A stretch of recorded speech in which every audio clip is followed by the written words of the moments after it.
അമ്മേ ഞങ്ങളുടെ സ്കൂൾ ഗ്രൗണ്ടിലില്ലേ ഒരു വലിയ പന്തലൊക്കെ കിട്ടിയിട്ടുണ്ട്. തോമാപുരം പള്ളിയിലെ തിരുനാളാന്നാ തോന്നുന്നേ. അത് തിരുനാളിന്റെ അല്ല പിന്നെ, ദിവ്യകാരുണ്യ കോൺഗ്രസ് നമ്മുടെ തോമാപുരം സ്കൂൾ ഗ്രൗണ്ടിൽ വെച്ച് നടക്കുക. അതിന്റെ ഒരുക്കങ്ങളാ മോൻ കണ്ടത്. അപ്പ ദിവ്യകാരുണ്യ കോൺഗ്രസ് അന്ന, ഈ ദിവ്യകാരുണ്യ കോൺഗ്രസ് എന്ന് പറഞ്ഞാൽ നമുക്ക് ദിവ്യകാരുണ്യത്തോട് കൂടുതൽ സ്നേഹവും ഭക്തിയും വളർത്താൻ വേണ്ടി തലശ്ശേരി അതിരൂപത ഒരുക്കിയ ഒരു ആത്മീയ വിരുന്നാണ്. ദിവ്യകാരുണ്യ കോൺഗ്രസിന്റെ കൂടുതൽ വിവരങ്ങൾ തോമാപുരം പള്ളി വികാരിയും ദിവ്യകാരുണ്യ കോൺഗ്രസിന്റെ ജനറൽ കൺവീനറുമായ മാണിയച്ചനോട് നമുക്ക് നേരിട്ട് ചോദിക്കാം. മാണിയച്ച, ഈ ദിവ്യകാരുണ്യ കോൺഗ്രസ് എന്ന് പറഞ്ഞാൽ എന്താ മാണിയച്ച? ഒന്ന് പറഞ്ഞു തരാമോ? ദിവ്യകാരുണ്യ കോൺഗ്രസ് എന്ന് പറഞ്ഞാൽ ആ വാക്കുകളിൽ തന്നെ അതിൻ്റെ അർത്ഥമുണ്ട്. ദിവ്യകാരുണ്യം എന്ന് പറഞ്ഞാൽ പരിശുദ്ധ കുർബാന, കോൺഗ്രസ് എന്ന് പറഞ്ഞാൽ ഒരു മഹാസമ്മേളനം. പരിശുദ്ധ കുർബാനയോടുള്ള ഭക്തിയും സ്നേഹവും വർദ്ധിപ്പിക്കാൻ വേണ്ടി നമ്മളെല്ലാവരും ഒരു മഹാസമ്മേളനമായി ഒരുമിച്ച് കൂടുന്നതാണ് ദിവ്യകാരുണ്യ കോൺഗ്രസ്. മാണിയച്ച, നമ്മുടെ അതിരൂപത തുടങ്ങിയിട്ട് ഏകദേശം 71 വർഷമായല്ലോ. ഈ 71 വർഷത്തിനുള്ളിൽ എത്ര പ്രാവശ്യം ദിവ്യകാരുണ്യ കോൺഗ്രസ് നടത്തിയിട്ടുണ്ട്? അതിരൂപതയുടെ ചരിത്രത്തിൽ ആദ്യമായിട്ടാണ് ഒരു ദിവ്യകാരുണ്യ കോൺഗ്രസ് ഈ ഡിസംബർ 11 മുതൽ 14 വരെ കാസർഗോഡ് ജില്ലയിലെ ചിറ്റാരിക്കാലിൽ തോമാപുരത്ത് ദിവ്യകാരുണ്യ നഗറിൽ നടക്കുന്നത്. ഇത് തലശ്ശേരി അതിരൂപത ഈ വർഷം 2024 വർഷം ദിവ്യകാരുണ്യ വർഷമായിട്ട് ആചരിച്ചു വരികയാണ്. അതിൻ്റെ ആഘോഷപൂർവമായൊരു സമാപനമായിട്ടാണ് ഈ ദിവ്യകാരുണ്യ കോൺഗ്രസ് സംഘടിപ്പിക്കപ്പെട്ടിരിക്കുന്നത്. മാണീസ, ദിവ്യകാരുണ്യ കോൺഗ്രസിൻ്റെ ചരിത്രത്തെക്കുറിച്ചൊന്ന് വിശദീകരിക്കാമോ? തീർച്ചയായിട്ടും. ദിവ്യകാരുണ്യ കോൺഗ്രസ്സിന് ഒരു അന്താരാഷ്ട്ര, ദേശീയ, പ്രാദേശിക ചരിത്രമുണ്ട്.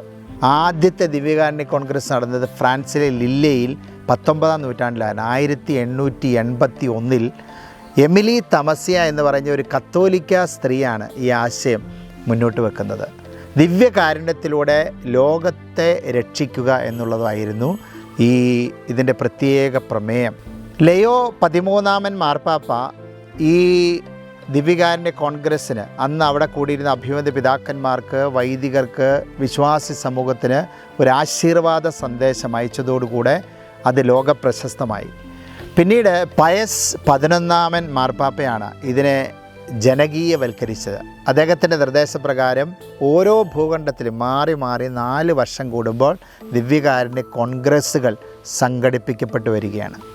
നമ്മുടെ ഈ ദിവ്യകാരുണ്യ കോൺഗ്രസ്സിന് എന്തെങ്കിലും പ്രത്യേക ലക്ഷ്യങ്ങളുണ്ടോ? ഒന്നാമത് ആയിട്ട് ദിവ്യകാരുണ്യത്തോടുള്ള ഭക്തിയും സ്നേഹവും വർദ്ധിപ്പിക്കുക. രണ്ടാമതായിട്ട് സഭയിലും സമൂഹത്തിലും ദിവ്യകാരുണ്യത്തോടുള്ള ഭക്തിയും സ്നേഹവും വർദ്ധിപ്പിച്ച് കൂട്ടായ്മയും സ്നേഹവും വളർത്തുക. മൂന്നാമതായിട്ട് ദിവ്യകാരുണ്യത്തിലൂടെ ജീവകാരുണ്യത്തിലേക്ക് മനുഷ്യൻ പ്രവേശിക്കണം. നമ്മുടെ രാജ്യത്ത് അന്താരാഷ്ട്ര ദിവ്യകാരുണ്യ കോൺഗ്രസ് നടന്നിട്ടുണ്ടോ?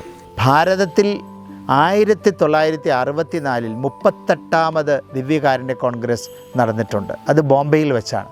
അന്നാണ് ആദ്യമായിട്ടൊരു മാർപ്പാപ്പ ഭാരതം സന്ദർശിക്കുന്നത്, പോൾ 6 മാർപ്പാപ്പ.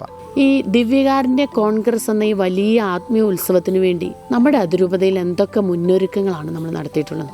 24 കമ്മിറ്റികൾ, 750-ലധികം കമ്മിറ്റി അംഗങ്ങൾ, അതിനകത്ത് 4 ഫൊറോനകൾ മുഖ്യ നേതൃത്വം വഹിക്കുന്നു. മാലവും, വെള്ളരിക്കുണ്ട്, തോമാപുരം, ചെറുപുഴ, ഇങ്ങനെയുള്ള വലിയ പ്ലാനിങ്ങുകൾ നടത്തേണ്ട ഈ കമ്മിറ്റികളെല്ലാം എനിക്ക് തോന്നുന്നൊരു 4 തവണ ഒരുമിച്ച് കൂടിയിട്ടുണ്ട്. ഈ കമ്മിറ്റികളുടെ എല്ലാം പ്രത്യേകമായിട്ടുള്ള ഓറിയൻറ്റേഷൻ പ്രോഗ്രാമുകൾ നടന്നിട്ടുണ്ട്. ഒരുമിച്ച് വന്നിട്ടുള്ള അർദ്ധദിന ധ്യാനം ഈ കമ്മിറ്റിക്കാർക്ക് വേണ്ടി സംഘടിപ്പിച്ചിട്ടുണ്ട്. സാധാരണ ഒരു ഈവൻ്റായിട്ട് ദിവ്യകാരുണ്യ കോൺഗ്രസ് നടത്തപ്പെടാൻ പാടില്ല.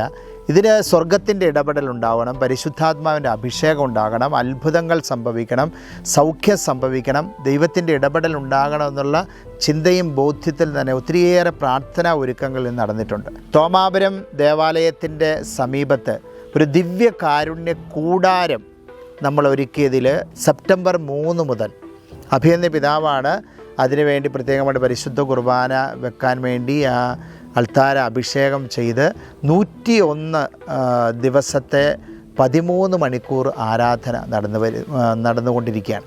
അതുപോലെ തന്നെ ദിവ്യകാരുണ്യ സന്ധ്യകൾ എല്ലാ ഇടവകകളും നടത്തി. നമ്മുടെ തോമാപുരം ഫൊറോനയിലും എമ്മാവൂസ് സന്ധ്യ എന്ന പേരിൽ നൈറ്റ് വിജിലുകൾ നടത്തിപ്പെടുകയുണ്ടായി. പിന്നെ ഫാമിലി അപ്പോസ്റ്റലേറ്റിൻ്റെ നേതൃത്വത്തിൽ ഓരോ ഫൊറോനയിലെ അമ്മമാർക്ക് വേണ്ടി പ്രത്യേകമായിട്ടുള്ള ദിവ്യകാരുണ്യ കൂട്ടായ്മകൾ നടന്നു. അതുപോലെ തന്നെ കാറ്റിക്കേറ്റിക്കൽ അപ്പോസ്റ്റലേറ്റിൻ്റെ നേതൃത്വത്തിൽ ഓരോ റീജിയണിലും മതാധ്യാപകർക്ക് വേണ്ടിയുള്ള ദിവ്യകാരുണ്യ കൂട്ടായ്മകൾ നടന്നു. അതുപോലെ തന്നെ നമുക്കറിയാം കണ്ണൂർ, കാസർഗോഡ്, അതുപോലെ തന്നെ തലശ്ശേരി സോണുകളിൽ നിന്ന് കരിസ്മാറ്റിക് പ്രയർ ഗ്രൂപ്പ് മൂവ്മെൻ്റ് നേതൃത്വത്തിൽ എല്ലാ വെള്ളിയാഴ്ചയും ആരാധനകൾ നടക്കുന്നു, നൈറ്റ് വിജിലുകൾ നടക്കുന്നു. പ്രത്യേകമായിട്ട് ദിവ്യകാരുണ്യ കൂടാരത്തിൽ അവർ വന്ന് പ്രാർത്ഥിക്കുന്നു. ജീസസ് യൂത്തിൻ്റെ സഹകരണത്തോടുള്ള പ്രാർത്ഥന നടത്തുന്നു. എല്ലായിടത്തും പ്രയർ കാർഡുകൾ വിതരണം ചെയ്തിരിക്കുന്നു. അതിരൂപത മുഴുവനും ഇതിനു വേണ്ടിയുള്ള ഒരു ആത്മീയ ഉത്സവമാക്കി മാറ്റുവാൻ വേണ്ടിയുള്ള പ്രാർത്ഥന ആഘോഷങ്ങൾ നടന്നു വരികയാണ്. മാണിയച്ച, ഈ ദിവ്യകാരുണ്യ കോൺഗ്രസിൻ്റെ ഭാഗമായിട്ട് വൈദികരുടെ ഇടയിൽ എന്തൊക്കെ ഒരുക്കങ്ങളാണ് നടത്തിയിട്ടുള്ളത്? ഈ വർഷത്തെ വൈദികർക്ക് വേണ്ടിയുള്ള വാർഷിക ധ്യാനം MCBS സഭാംഗമായ ബഹുമാനപ്പെട്ട ജോർജ് കാട്ടൂരച്ചൻ്റെ നേതൃത്വത്തിൽ ദിവ്യകാരുണ്യം എന്ന് പറഞ്ഞ ആ തീമിൽ മാത്രം നടത്തപ്പെട്ട വാർഷിക ധ്യാനമാണ്. മദർ ഹോമിൽ വെച്ച് വൈദികർക്ക് വേണ്ടി 5 ദിവസം. അതുപോലെ തന്നെ കഴിഞ്ഞ മാസം അഭിമന്യ പിതാക്കന്മാരുടെ നേതൃത്വത്തിൽ അതിരൂപതയിലെ എല്ലാ വൈദികരും തന്നെ ഒന്നു ചേർന്ന് ഒരു രാത്രി മുഴുവൻ ഇതിനു വേണ്ടി പ്രാർത്ഥിച്ചൊരുങ്ങുകയുണ്ടായി. നമ്മുടെ ഈ ദിവ്യകാരുണ്യ കോൺഗ്രസ്സിലെ പ്രധാനപ്പെട്ട പരിപാടികളൊന്ന് വിശദീകരിക്കാമോ? ആദ്യത്തെ 3 ദിവസം 11, 12, 13 തീയതികളിൽ പ്രശസ്ത ധ്യാനഗുരുവും വചനപ്രഘോഷകനുമായിട്ടുള്ള ബഹുമാനപ്പെട്ട ഡാനിയേൽ പൂവണ്ണത്തലച്ചൻ്റെ ദിവ്യകാരുണ്യ ബൈബിൾ കൺവെൻഷനാണ് നടക്കുന്നത്. 12, 13 ദിവസങ്ങളിലെ പകൽ സമയത്ത് യു ടോക്ക് എന്ന പേരിൽ നമ്മൾ ഒരു യുവജന സിംബോസിയം സംഘടിപ്പിക്കുന്നുണ്ട്. അതുപോലെ തന്നെ 14-ാം തീയതി സമാപന ദിവസം ശനിയാഴ്ച രാവിലെ മുതൽ ഉച്ചകഴിഞ്ഞ് 3:30 വരെ അതിരൂപതയിൽ 210 ഇടവകളിൽ നിന്ന് എത്തിച്ചേരുന്ന വൈദികരും സന്യസ്തരും അൽമായരും അടങ്ങിയ ഡെലഗേറ്റ്സിന് വേണ്ടി 1000-ൽ പരം ഡെലഗേറ്റ്സിന് വേണ്ടി ദിവ്യകാരുണ്യ പഠന ശിബിരം സംഘടിപ്പിച്ചിരിക്കുകയാണ്. അതിന് ഓക്സ് ദേയി എന്നാണ് പേര് നൽകിയിരിക്കുന്നത്.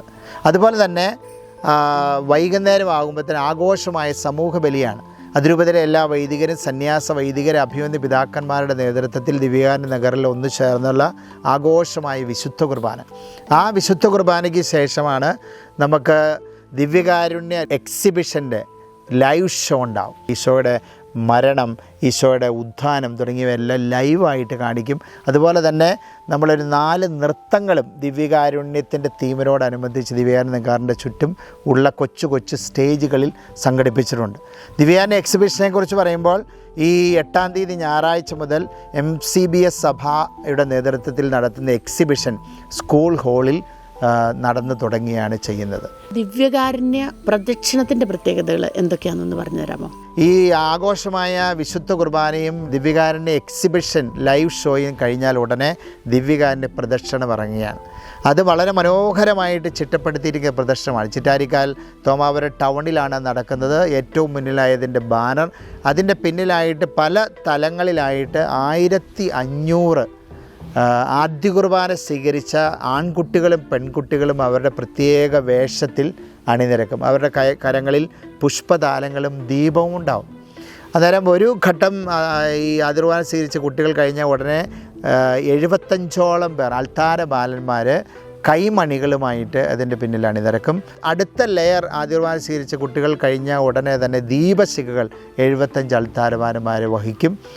അടുത്ത ലെയർ ആദ്യ കുർബാന സ്വീകരിച്ച കുട്ടികൾക്ക് പിന്നാലെയാണ് അതിരൂപതയിലെ 10 ഡീക്കന്മാരും ദൈവശാസ്ത്ര വിദ്യാർത്ഥികളും ധൂപക്കുറ്റികളും ഏന്തി ഈ ദിവ്യകാരുണ്യ പ്രദർശനത്തിന് മുന്നിൽ അണിനിരക്കും. അതിൻ്റെ പിന്നിലായിട്ടാണ് നമ്മൾ വാഹനത്തിലൊന്നുമല്ല ദിവ്യകാരുണ്യം എഴുന്നള്ളിക്കുന്ന ഒരു പല്ലക്കിലാണ്. അത് അഭിമന്യ പിതാവും മറ്റ് 23 വൈദികരും സംവഹിക്കുകയാണ്. വെളിപാടിൻ്റെ പുസ്തകത്തിൽ നമ്മൾ വായിക്കുന്നുണ്ട് 12 അപ്പസ്തലന്മാരും 12 മൂപ്പന്മാരും ചേർന്ന് സംവഹിക്കുന്ന ഒരു പേടകത്തെക്കുറിച്ച്. അതിൻ്റെ മാതൃകയിലാണ് 24 പേര് വൈദികർ തിരുവസ്ത്രങ്ങൾ അണിഞ്ഞ് ഉയർത്തുന്ന പുഷ്പാലങ്കൃത പല്ലക്കിൽ ദിവ്യകാരുണ്യം എഴുന്നള്ളിക്കുക. അതിൻ്റെ പിന്നിലായിട്ട് 4 നിരയായി ബഹുമാനപ്പെട്ട വൈദികരും സിസ്റ്റേഴ്സും അണിനിരക്കും. അതിൻ്റെ പിന്നിലായി അതിരൂപതയിൽ നിന്ന് എത്തിച്ചേരുന്ന എല്ലാ ഡെലഗേറ്റ്സും എല്ലാവരും വെള്ള വസ്ത്രത്തിലായിരിക്കും. ഇന്നേ ദിവസം വെള്ള വസ്ത്രത്തിൽ കൺവെൻഷനിൽ പങ്കെടുക്കുന്നവർ എത്തിച്ചേരണമെന്ന് പറഞ്ഞിരിക്കുന്നത്. ഈ ഡെലഗേറ്റ്സിന് പിന്നിലായിട്ട് ദൈവജനം മുഴുവൻ ആരാധനയോടെ ദിവ്യകാരുണ്യ പ്രദർശനത്തെ അനുഗമിക്കും. തലശ്ശേരി അതിരൂപതയുടെ ചരിത്രത്തിൽ ആദ്യമായി സംഘടിപ്പിക്കപ്പെടുന്ന ഈ ദിവ്യകാരുണ്യ കോൺഗ്രസ് ആർക്കും മിസ് ചെയ്യരുത് ഞാൻ നിങ്ങളെ ഓർമ്മിപ്പിക്കുകയാണ്. വളരെ പ്രത്യേകമായിട്ട് ദിവ്യകാരുണ്യ പ്രദക്ഷിണത്തിൽ പങ്കെടുക്കുന്നവർക്ക് പരിപൂർണ ദണ്ഡവിമോചനവും അഭിമന്യ പിതാവ് പ്രത്യേകമായിട്ട് പ്രഖ്യാപിച്ചിട്ടുണ്ട്. അതുകൊണ്ട് എല്ലാ വിശ്വാസികളെയും, വിവിധ സഭാവിഭാഗങ്ങളിൽപ്പെട്ടവരെയും, നാനാജാതി മതസ്ഥരെയും എല്ലാവരെയും ഞാൻ സഹർഷം സന്തോഷത്തോടു കൂടി ദിവ്യകാരുണ്യ കോൺഗ്രസിൻ്റെ കൃപകൾ സ്വീകരിക്കാനായിട്ട് സ്വാഗതം ചെയ്യുന്നു.